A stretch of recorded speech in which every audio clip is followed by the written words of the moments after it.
Hello everyone, welcome to Ramya's Nest. ఈరోజు నేను ఈ వీడియోలో క్రిస్మస్ స్పెషల్ ప్లమ్ కేక్ చేస్తున్నానండి.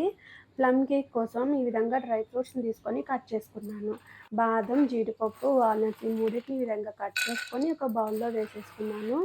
తర్వాత ఒక గుప్పెడు కిస్మిస్లు కూడా ఈ విధంగా వేసేసుకొని ఒక 5-6 ఖర్జూరంని ఈ విధంగా కట్ చేసుకొని యాడ్ చేసుకోవాలి. ఇప్పుడు దీనిలోనే ఒక 50 గ్రామ్స్ టూటీ ఫ్రూటీని కూడా యాడ్ చేసేసుకొని దానిలో ఈ విధంగా ఆరెంజ్ జ్యూస్‌ని యాడ్ చేసుకోవాలి. ఆరెంజ్ జ్యూస్‌ని బయట కొన్న ఆరెంజ్ జ్యూస్‌నే వాడాలండి. ఇంట్లోదేంటంటే కొన్నిసార్లు చేదు రావచ్చు, వగరు రావచ్చనమాట. ఈ విధంగా బయట తీసుకున్న ఆరెంజ్ జ్యూస్‌ని యాడ్ చేసుకొని ఒక 2 అవర్స్ నానబెట్టుకోవాలి ఈ డ్రై ఫ్రూట్స్ అన్నిటిని. ఈలోపు మనం క్యారమెల్ సిరప్‌ని రెడీ చేసుకొని పెట్టుకోవాలి. క్యారమెల్ సిరప్ కోసం ఈ విధంగా ఒక పాన్‌లో ఒక కప్ షుగర్‌ని యాడ్ చేసుకొని వాటర్ ఏమి యాడ్ చేయకుండా మెల్ట్ అవ్వనివ్వాలండి. ఈలోపు పక్కన హాట్ వాటర్‌ని కాచుకొని రెడీగా పెట్టుకోవాలి. ఇప్పుడు ఈ షుగర్ సిరప్ అంతా మెల్ట్ అయిపోయినాక, మనం దీనిలో కొద్ది కొద్దిగా హాట్ వాటర్‌ని యాడ్ చేసుకొని ఒక లిక్విడ్ ఫార్మ్ లాగా తెచ్చుకోవాలనమాట అండి. ఇప్పుడు ఈ విధంగా ఈ లిక్విడ్ లాగా ఈ పాకం ఇలా వచ్చినప్పుడు మనం హాట్ వాటర్‌ని యాడ్ చేసుకోవాలనమాట. కూల్ వాటర్ యాడ్ చేసుకుంటే ఏంటంటే ఉండలు కట్టేస్తుంది. హాట్ వాటర్ యాడ్ చేసుకుంటే మనకి లిక్విడ్ ఫార్మేషన్ వస్తుంది.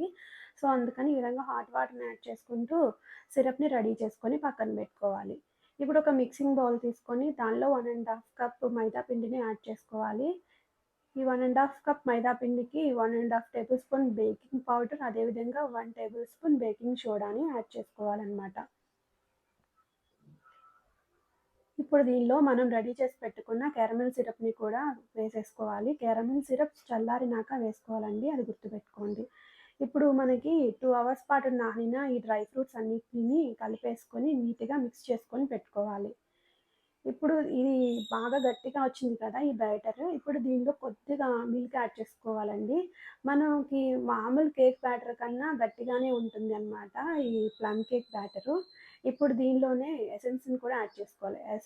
మిక్స్డ్ ఫ్రూట్ ఎసెన్స్‌ని యాడ్ చేసుకుంటే మంచి ఫ్లేవర్ వస్తుంది. ఈ విధంగా మిక్స్ చేసుకున్నాక ఇప్పుడు మెల్టెడ్ బటర్ 50 గ్రామ్స్ మెల్టెడ్ బటర్‌ని ఈ విధంగా యాడ్ చేసుకొని నీట్‌గా మిక్స్ చేసుకోవాలి. కట్ అండ్ ఫోల్డ్ మెథడ్‌లో ఈ విధంగా నీట్‌గా బ్యాటర్‌ని మిక్స్ చేసుకొని రెడీ చేసుకోవాలండి. ఇప్పుడు ఈ విధంగా బ్యాటర్ అనేది రెడీ అయిపోయింది మనకి ప్లమ్ కేక్ బ్యాటరు. ఇప్పుడు దీన్ని మనం ఒక బేకింగ్ ట్రేలోకి షిఫ్ట్ చేసుకోవాలనమాట. ఈ విధంగా ఒక బేకింగ్ బౌల్ తీసుకొని దానికి బటర్ ఈ విధంగా అప్లై చేసుకోవాలి. ఇప్పుడు మనకి బటర్ పేపర్ లేకపోయినా కానీ ఈ విధంగా బటర్ అప్లై చేసుకున్నాక మైదా పిండిని ఈ విధంగా స్ప్రెడ్ చేసుకోవాలి బౌల్ అంతాను. వీడియోలో చూపిస్తున్నట్టు ఈ విధంగా స్ప్రెడ్ చేసుకొని పెట్టుకోవాలి. ఇప్పుడు దీనిలో మనం రెడీ చేసి పెట్టుకున్న ప్లమ్ కేక్ బ్యాటర్‌ని యాడ్ చేసేసుకొని నీట్‌గా ఈక్వల్‌గా ఉండలేమి లేకుండా మధ్యలో ఏ గ్యాప్స్ ఏమి లేకుండా చూసుకోవాలి.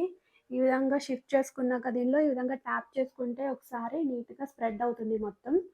ఇప్పుడు తర్వాత దీనిపైన మనం కొన్ని కట్ చేసుకున్న డ్రై ఫ్రూట్స్ అన్నిటిని నీట్‌గా అరేంజ్ చేసుకొని డెకరేట్ చేసుకోవాలి. నేను ఈ కేక్‌ని ఓవెన్‌లో బేక్ చేయట్లేదండి. స్టవ్ మీద బేక్ చేస్తున్నాను. దానికోసం ఒక వెడల్పాటి పాత్ర పెట్టేసుకొని, దానిలో ఒక స్టాండ్ పెట్టేసుకొని హీట్ చేసుకోవాలి ఒక 10 మినిట్స్. తర్వాత మనం రెడీ చేసి పెట్టుకున్న ఈ బేకింగ్ బౌల్‌ని కూడా దీనిలో పెట్టేసుకొని, దీని మీద లిడ్‌తో మూసేసి, దాని మీద కొంచెం బరువును ఉంచేసి ఒక 50 మినిట్స్ లో ఫ్లేమ్‌లోనే బేక్ చేసుకోవాలి. 50 మినిట్స్ తర్వాత మనం ఓపెన్ చేసి చూస్తే మనకి కేక్ ఈ విధంగా రెడీ అయిపోయి ఉంటుంది. కేక్ రెడీ అయిందో లేదో టూత్ పిక్‌తో కుచ్చితే దానికి ఏమి అంటుకోకపోతే పిండి రెడీ అయిపోయినట్లేనండి. అయినా మనకి ఈ కలర్, ఈ టెక్స్చర్ ఇలా వస్తే చూసినా అర్థమైపోతుంది కేక్ రెడీ అయిపోయిందని.